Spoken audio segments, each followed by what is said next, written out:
Assalamualaikum warahmatullahi wabarakatuh.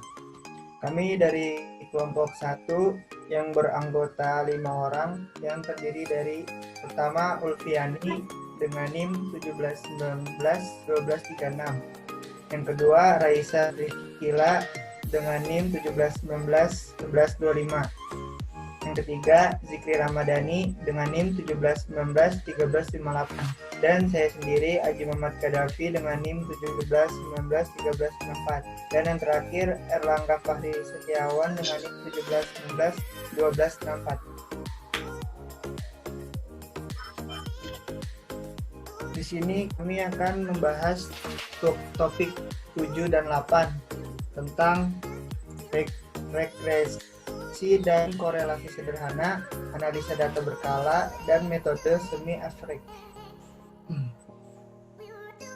Agenda materi kita yang pertama yaitu korelasi sederhana.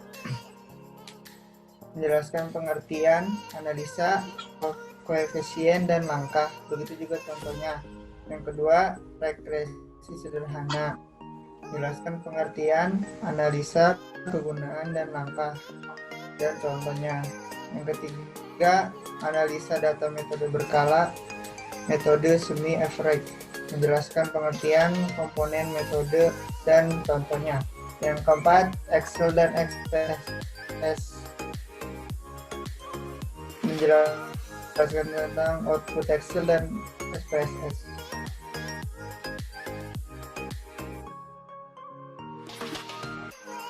Di sini saya akan menjelaskan materi tentang korelasi. Korelasi sendiri mempunyai pengertian, yaitu merupakan salah satu bentuk dan ukuran dengan memiliki beberapa variabel dalam hubungan yang memakai kata dari korelasi positif sehingga terjadi perubahan dengan meningkat pada suatu benda.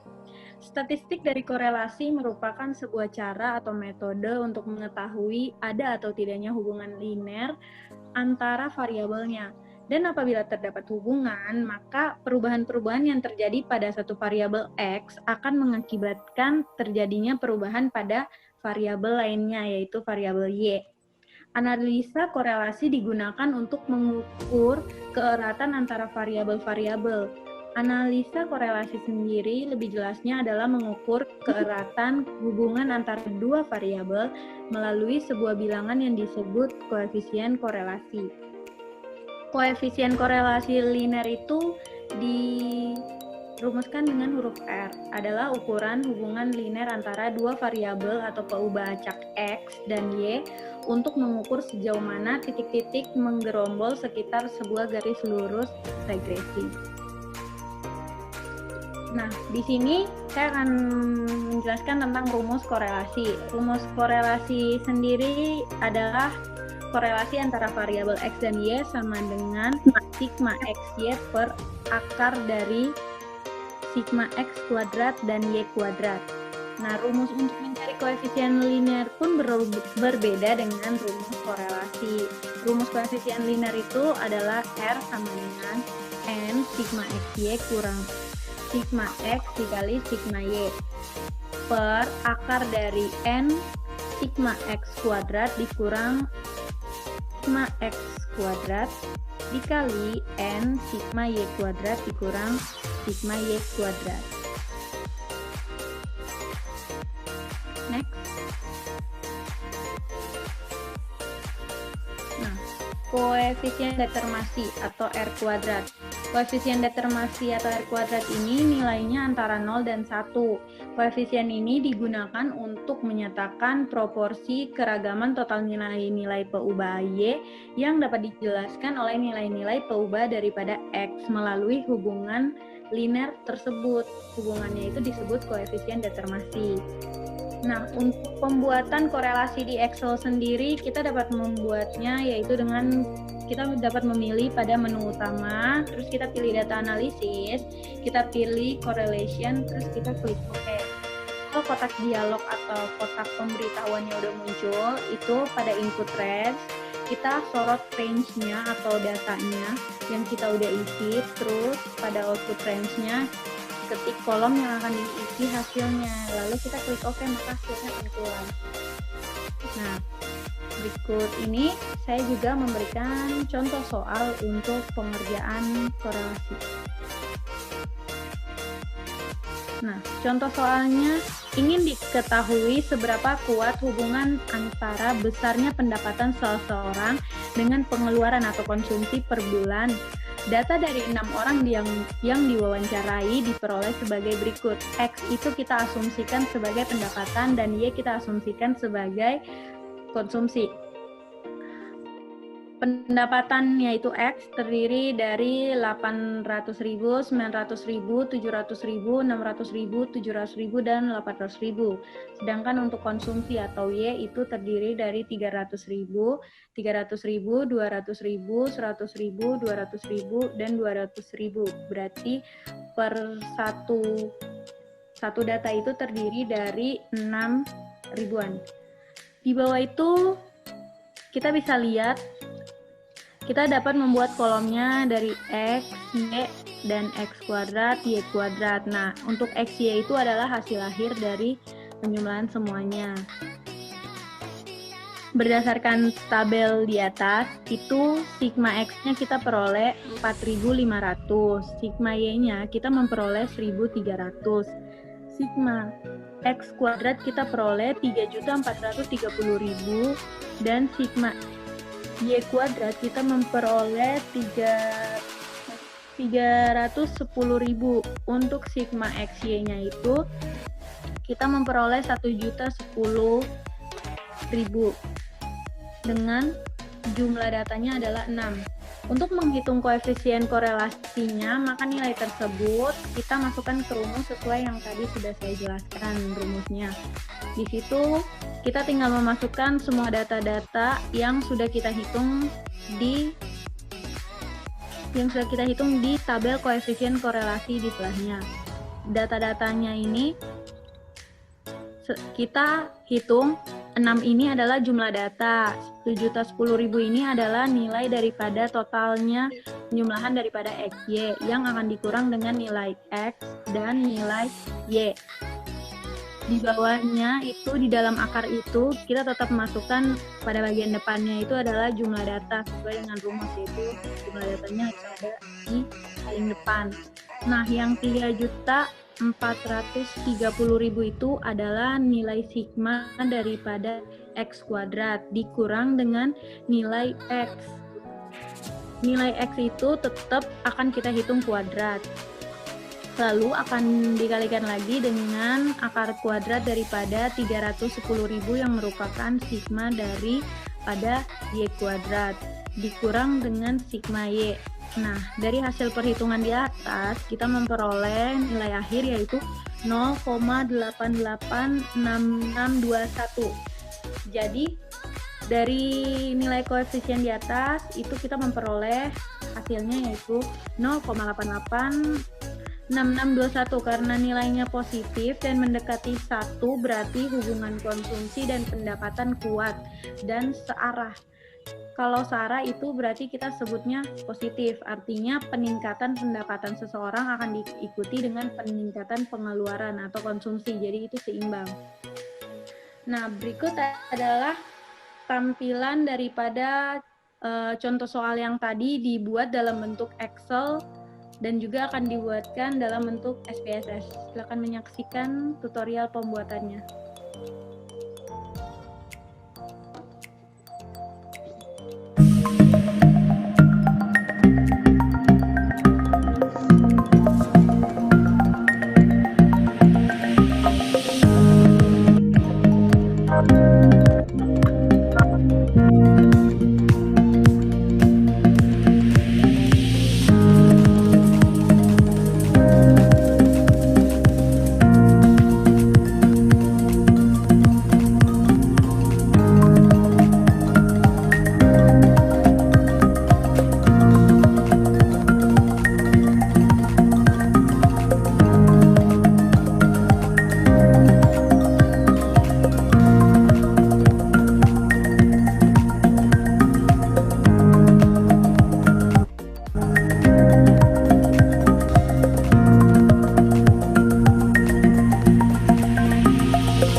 adalah hasil output dari SPSS-nya. Di sini koefisien korelasi kita udah tahu regresinya itu 0,887. Berdasarkan pedoman nilai interpretasinya, korelasi nilai berada pada rentang 0,800 sampai 0,1000. Yang berarti tingkat hubungan harga terhadap loyalitas konsumen pada tingkat yang sangat kuat. Di sini adalah koefisien korelasi bergandanya, yaitu R, sama dengan 0,887 regresi. Interpretasinya nilai regresi sebesar 0,887. Terdapat hubungan yang sangat kuat antara variabel harga X1 terhadap loyalitas konsumen Y. Oke. Selanjutnya ada regresi. Regresi ini digunakan untuk mempelajari pola dan mengukur hubungan statistik antara dua atau lebih variabel. Persamaan regresi ini dibentuk untuk menerangkan pola hubungan variabel-variabel. Nah, langkah menentukan hubungan antar variabel itu yang pertama, mengumpulkan data dari variabel yang dibutuhkan, dan yang terakhir, menggambarkan titik pasangan atau titik X, Y dalam sebuah sistem koordinat bidang. Hasil dari gambar itu disebut dengan scatter diagram atau diagram pencar. Diagram pencar ini mempunyai kegunaan yaitu untuk membantu menunjukkan apakah terdapat hubungan yang bermanfaat antara dua variabel, membantu menetapkan tipe persamaan yang menunjukkan hubungan antara kedua variabel tersebut atau mencari nilai-nilai konstan.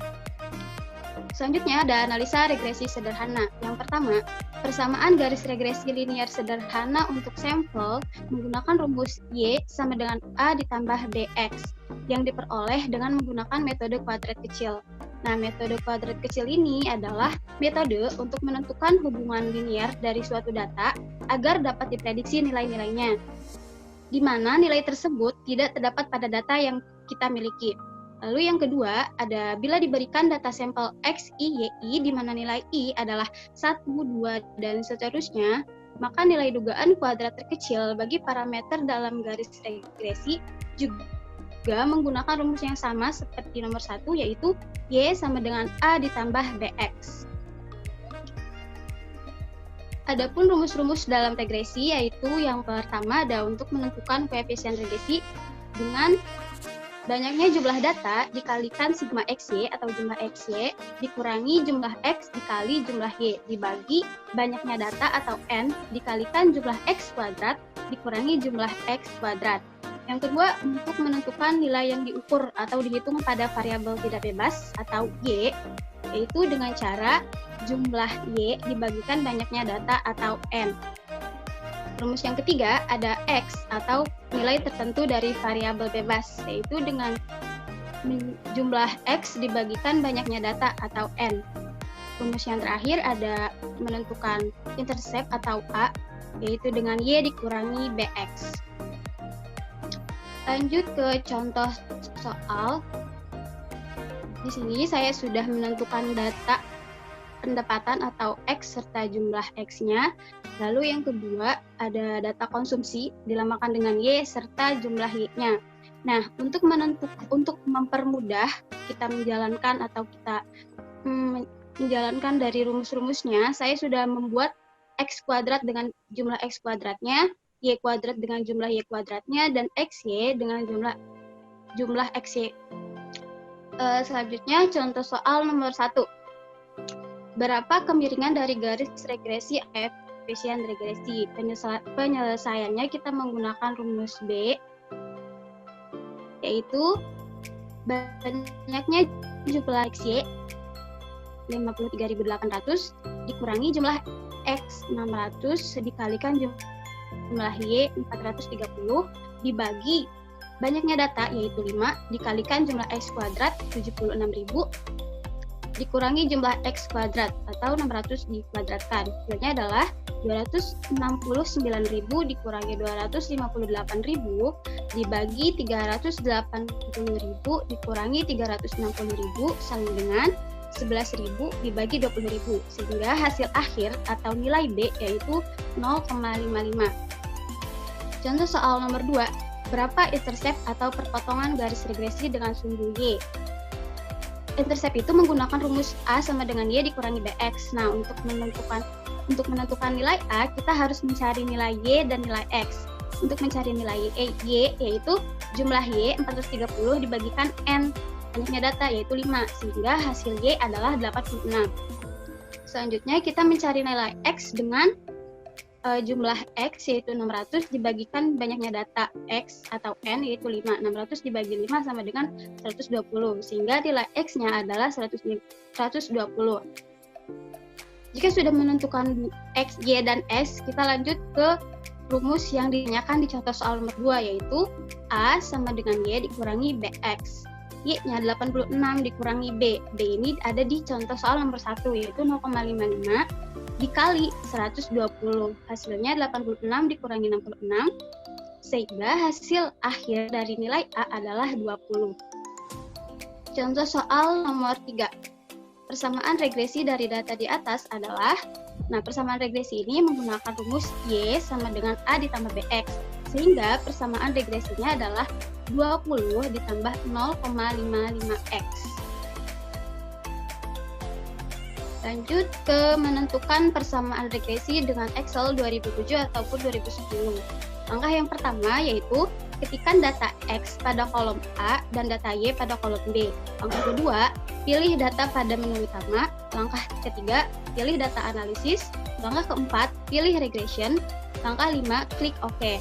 Nah, setelah kita klik OK, nanti akan muncul kotak dialog. Setelah muncul kotak dialog itu, pada input Y range, sorot pada range B2 sampai B6.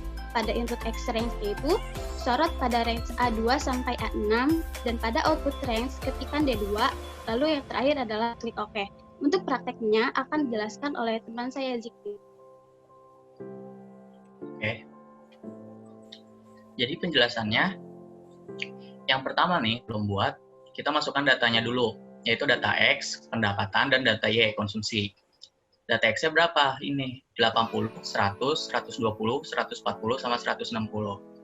Data konsumsinya 70, 65, 90, 95, dan 110. Nah, masing-masing data berjumlah 5. Lalu kita pilih menu data.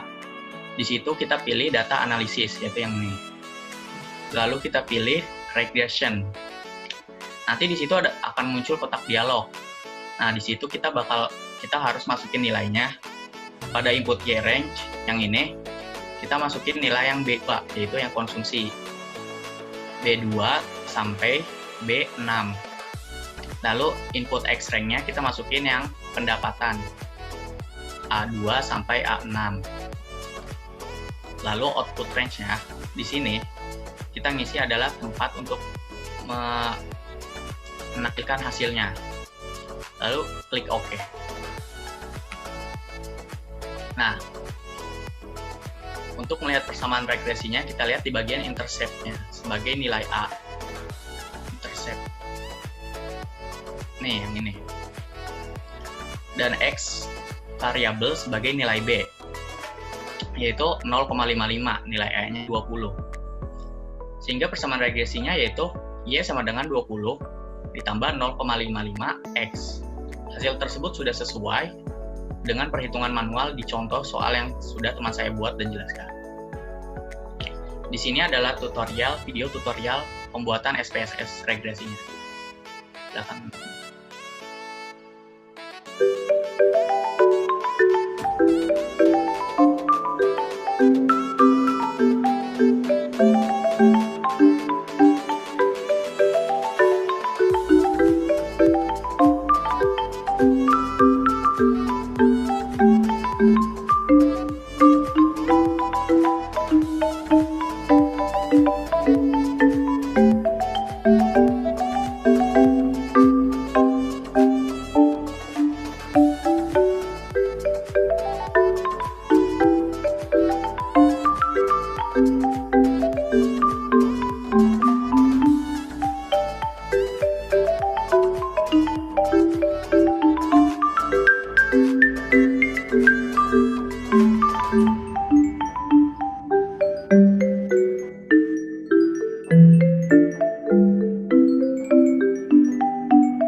Di sini adalah hasil output SPSS-nya. Regresi.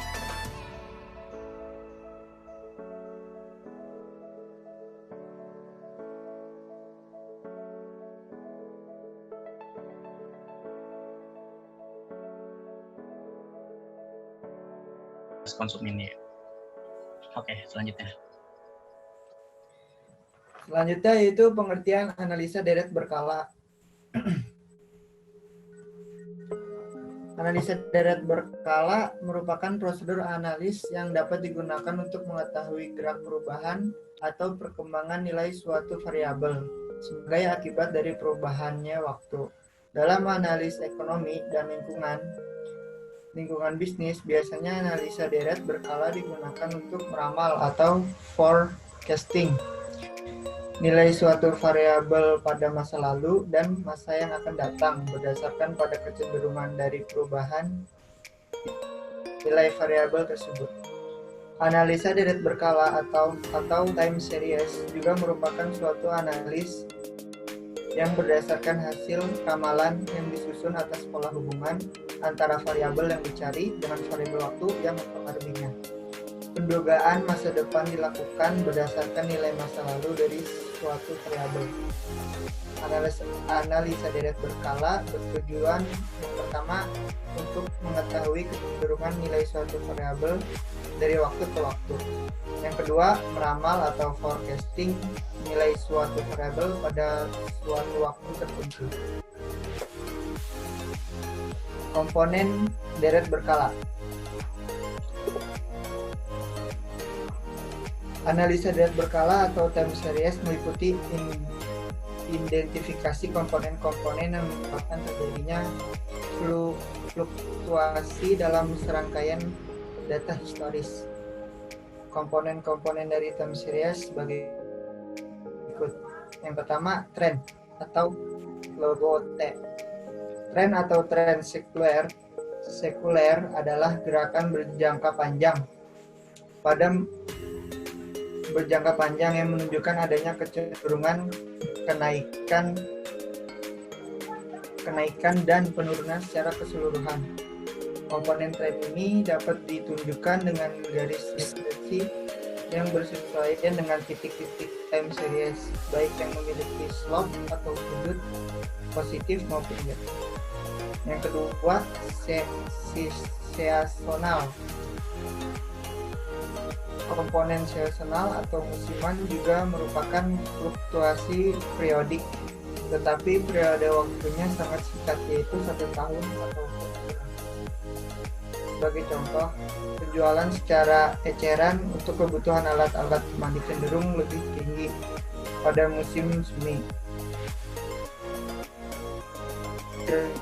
dingin atau winter.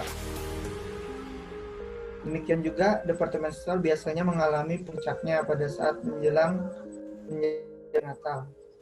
Biro perjalanan musim panas dan toko kelontong pada saat gajian para pegawai. Yang ketiga, siklikal. Komponen siklikal adalah fluktuasi pada time series yang berulang sepanjang waktu dengan periode lebih dari 1 tahun antara satu puncak atau peak ke puncak berikutnya. Siklus bisnis adalah sebuah contoh dari fluktuasi jenis ini. Kadang-kadang siklus dapat terjadi dalam ribuan tahun. Misalnya temperatur global merupakan siklus 100.000 tahunan. Yang keempat, random atau residu. Komponen ini memperhatikan fluktuasi yang random atau noise sebagai akibat adanya suatu perubahan yang mendadak. Misalnya mogok kerja, embargo minyak, kesalahan fungsi peralatan, atau kejadian lainnya yang baik menguntungkan maupun yang merugikan. Variasi random ini dapat menyulitkan kita dalam mengidentifikasi efek dari komponen yang lain, yaitu tren, siklus, dan musim. Ini adalah metode dan contohnya. Yang pertama, masukkan data, lalu pilih sel kosong. Yang kedua, insert. Pilih insert pada menu utama, lalu pilih function. Itu pilih statistical dan pilih forecasting dan next. Yang keempat, masukkan 9 pada kotak box X. Sorot atau blok D4 sampai D9 pada kotak